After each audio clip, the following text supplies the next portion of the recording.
Pakujte kofere.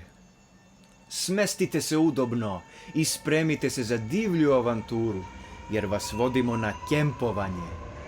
Da, dobro ste čuli, kempovanje, a ne kampovanje.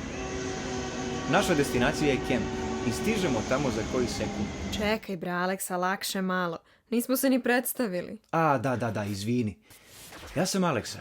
A ja sam Anja. 3, 2, 1, krećemo! I evo nas. Dobrodošli u svet kempa. Verovatno će vam na početku delovati sve pomalo konfuzno, ali ubrzo ćete se upoznati sa glavnim karakteristikama i akterima ovog zanimljivog fenomena. Istina je da čak ni teoretičari nisu načisto sa tim šta je zaista kemp. Ipak, prema rečima Susan Sontag, kemp je većinom u oku posmatrača. Ali nije baš sve kemp. Stoga, ostavit ćemo vama da procenite šta je za vas kemp, a šta nije. Ali vam prvo moramo makar malo zagulicati maštu. To prepusti meni. Već 1964. godine u svojim beleškama o kempu, Susan Sontag opisuje kemp kao teatralan, spontan, prenaglašen i sve prisutan. Sontag dodaje da je kemp posebna vrsta stilizacije. Ona predstavlja jednu vrstu pobede estetskog fenomena nad moralnim pravilima, koji neumitno pomera i društvene granice. Zvuči apstraktno, zar ne? Približit ćemo vam kemp kroz primere iz vašeg okruženja. Ako ste fan pop muzike, kao Anja, na primjer, niste mogli da ne primetite spot za pesmu Montero, autora Lil Nas Xa. Call me when you want, call me when you need. Hvala ti, Anja. Slično prenaglašenost i preterano teatralno igranje uloga primećeni su i kod izvođača na našim prostorima, naravno. Tradicionalni primjeri kempa kod nas su Baby Doll, Oliver Mandić, ali ne smemo izostaviti ni Josip Ulisac ili Slađano Milošević.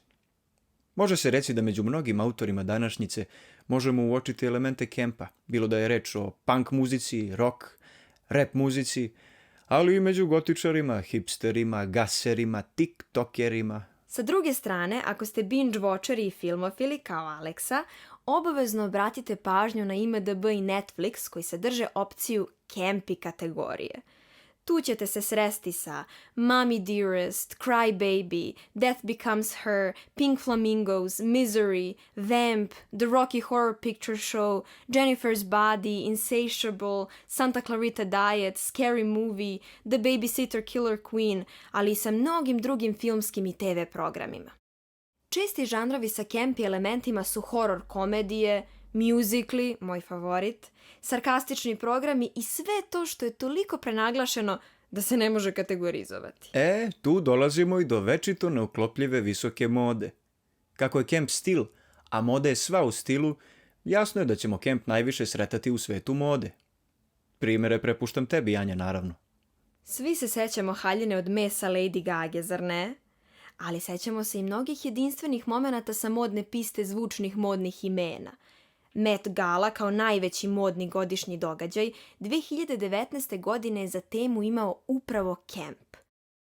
Poznati modni kreatori i slavne ličnosti su stvarali neponovljive odevne kombinacije na temu kempa. Međutim, mnogi kritičari kempa su smatrali ovu Met Galu potpunim promašajem i loše urađenim zadatkom na zadatu temu. Pa da, tako je. Da li zaista možemo reći da je Katy Perry, pojavivši se u haljini od lustara na crvenom tepihu, shvatila suštinu kempa? I zaista, da li svako može da razume kemp? Kome on uopšte i pripada? Da li je kemp za svakoga? Iako se smatra da se kemp rodio kao takav sredinom prošlog veka, u drag queen estetici, njegovi elementi datiraju dosta ranije. Jednostavnim rečima, da li vidiš povezanost između estetike Versaja, drag kraljica i heavy metal bendova? Pa da, nekako su svi oni preterani. Upravo. Iako je svoj naziv dobio u LGBT kulturi, kemp je prevazišao svoje korene i ušao duboko u različite niše mainstreama i alternativnih kultura. Kemp je svuda. A da li su mimovi, recimo, kemp? O da, neki od njih su i tekako kemp. A da li ličnosti mogu biti kemp? Svakako. David Bowie, Dolly Parton, Vivienne Westwood, Oscar Wilde, Marilyn Manson i mnogi drugi su veoma kempi. A šta misliš, da li je kemp prisutan u baš svim stilskim izrazima? Može se reći. Vizualni umetnik Jeff Koons iskoristio je ideju kempa kako bi napravio džinovske statue koje nalikuju obliku balona. O prenaglašenosti na daskama i da ne pričamo. Kao glumac sjetio sam se nečega. Rečima humoriste Roberta Benchleya, opera je mesto gde junak dobije nož u leđa i umjesto da umire on peva. Ne znam za vas ljudi, ali meni ovo baš zvuči kempi. Pa, da. Kemp pripada svima i ne pripada nikom. Kemp je sve prisutan, ali odsutan u svetu prirode. Kemp je plastičan, ali njegov humor je spontan i prirodan. Ukratko, sve je kemp i ništa nije kemp. U tom haosu paradoksa ovog pojma diskutovali smo sa mnogima na temu kempa kroz 2 izložbe, propratne programe, medije i nezaboravno druženje, naravno. No, ako nas pitate kako smo razumeli kemp, reći ćemo samo da ćete dobiti veoma slične, ali ipak raznovrsne odgovore. Kemp je za mene u početku, dok nisam još istraživala, ono što sam znala o kempu, uvek sam vezivala to nekako za vizualno, zato što sam istoričar umetnosti i time se bavimo se umetnošću, vizualnom kulturom u najrazličitijim oblicima i sve ono što se tiče vizualnog nije bilo poznato. I kao u tom smislu, kemp je za mene bio neka moda pretjeranosti, u stvari više stil pretjeranosti, ne samo moda nužno kao odjevanje, već kao stil života, način života, pa doneta jedna filozofija života. A sada kad me pitaš šta je za mene kemp, jedna komplikacija nakon svih istraživanja, zato što je prosto veliki broj teoretičara na koje sam naišla, oprečnih mišljenja, a to je samo suština kempa, on je vrlo dvosmislen, uvek je dualan i zbog toga mi se zapravo i svidao. Pošto sve posmatram najviše vizualno, za mene je kemp šarm. On je i kritika društva, i način izražavanja svakog pojedinca koji se ne poklapa sa konvencionalnim načinom izražavanja i pripadanja tradicionalnim popkulturama, nego predstavlja opšti haos i opštu slobodu svega. I neko apsolutno prihvatanje ljudi međusobno u svemu tome. Svaki ima pravo da bude kakav želi, ne obraćajući pažnju da li je to sve zajedno skladno, nego samo čisti izražaj nečije duše. Sad, posle ovoliko dugomesečnog rada na projektu, iskreno više ja ne znam šta je kemp, ali to negde možda jeste suština ovog projekta. Dakle, mi negde stvarno i želimo da damo publici priliku da ona sama kaže šta je za nju kemp. Tako da, generalno, možemo davati milion nekih primjera, od Lana Del Rey preko Lady Gaga do kempi filmova, drag kulture, ali za mene to je prosto jedan jedinstveni stil koji je nekako sve prisutan, recimo od rock bendova preko turbo folka, njega ima svuda, jer on je prosto i prenaglašen i negde se uvek ističe, tako da za mene kemp je sve. Možda vam je kemp malo jasniji sada, ali kao što smo rekli, kemp je pre svega stil. Dakle, moramo ga vizuelno predstaviti. Zato smo organizovali 2 izložbe i radionice. Prva izložba je bila u okviru festivala 9, interaktivnog tipa. Sve programe su priredili mladi primenjeni umetnici i umetnice, čiji je zadatak bio da vizuelno predstave istraživačke radove mladih istraživača i istraživačica. Posetioci su imali priliku da osete interaktivnu kostimografsko-scenografsku postavku, poštujući mere opreza, naravno. Mogli su da ostave trag na velikim skulpturama i naprave svoj kemp. Ona Roze Haljina muke nam je pravila. Ali vredelo je. Nema kempa bez velike Roze Haljine. I Lady Gaga bi se složila, zar ne? Sličnu takvu je imala na Met Gali 2019. Tako je. A ništa nam nije bilo manje zabavno u Kulturnom centru Magacin, gdje smo imali priliku da vodimo različite razgovore na temu kempa sa pregršt zanimljivih posetilaca.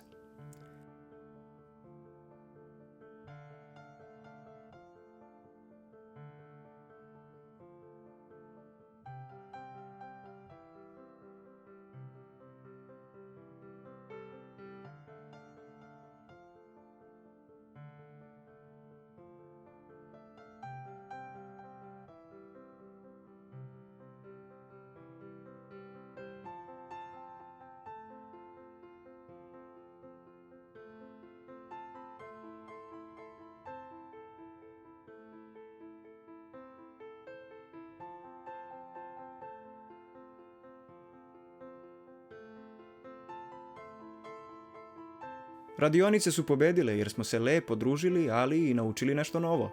Šta si ti naučio, Aleksa? Pa recimo naučio sam da postoji razlika između kempa, kiča i treša. Ipak neka ti naša istraživačica Ana malo bolje objasni tu razliku. To je vrlo subjektivno, zato što je reč opet o stilovima i o možda o estetici, koja je opet nekako se doživljava uglavnom lično, ali kada bismo išli, recimo, iz tog aspekta nekih teorija, pa Susan Sontag ili Sontag, kako ko zove, kaže da je zapravo kemp toliko užasno da je dobro, možda bi onda kič i trash bili, zaustavili bi se možda na tome, toliko je užasno, samo to. Pa dobro je rekla. Dakle, kemp zavisi od posmatrača. Svakako, ali me zanima ima li još nečeg u ovom kempu sem priče o estetici? Kako nema? Uroša je baš to i zadržalo na ovoj temi i podstaklo da pokrene ovaj projekat. Kemp pokreće mnoge društvene teme i Andrijana je time bila inspirisana. Istraživanje? Mislim, moje čitanje o istraživanju, pošto nisam učestvovala u samom istraživanju, gde sam zapravo upoznala i korene kempa i kako sve kemp može da postoji, i kemp u muzici, i kemp u filmu, i kemp u vizualnom, i posmatrali kako jedan fenomen koji je apsolutna potraga za slobodom opstao kroz vekove i kako se i kako se transformisao i koju formu uzima danas u svetu kada je manje više sve moguće. I ono konačno što me neko i zadržalo na temi jeste to da su te zapravo u formi jako društveno angažovane. Znači, ono što je mene negde najviše zadržalo kod kempa jeste to da on pored svoje prenaglašenosti nosi snažne društvene poruke. Tako da kemp negde, pošto je sve prisutan, negde se jako dosta hvata za različite stvari, od LGBT kulture preko čak nekih ekoloških tema koje su vezane za siromaštvo, tako da što je uopšte i osnova organizacije muzeja popularnih i subkultura. Zanimljivo. A gde ja mogu više da saznam o tom kempu i društvenim temama koje pokreće? Na sajtu muzeja dostupna je publikacija sa radovima mladih istraživača i istraživačica na temu kempa. Tu možeš čitati više o kempu na filmu, kemp i estetici, rodnim ulogama, kempu u književnosti, istoriji muške mode, baby doll, pa čak i o povezanosti kempa sa ekonomskim položajem u društvu. Super. Odlično. Hvala ti, Anja. A imam samo još jedno pitanje. Reci, Aleksa. Da li je ova naša naracija kemp? Šta znam, moglo bi se reći. Mislim, ti si baš postavljao prenaglašena pitanja. Stvarno? A šta ti znači prenaglašena pitanja? Ti to mene kritikuješ sad, jel? Ma ne kritikujem te, nego nekako zvučimo naivno, a opet prenaglašeno. Susan kaže da je kemp u osnovi spontan i naivan. Čekaj bre, pa kako može da bude spontan i naivan? Pa lepo može, zato što mi jesmo... Mora da postoji neka ideja, razumiješ? Pa nema ideje. Pa koliko sam ja shvatio sad iz priča ovih svih ljudi, mora da postoji neki koncept, razumiješ? Ali ne, pa ne mora. A ti pričaš o umetničkoj slobodi? Da, ne. A dobro, ajde, a zamisli sad kad bi se ja upustio u sve to.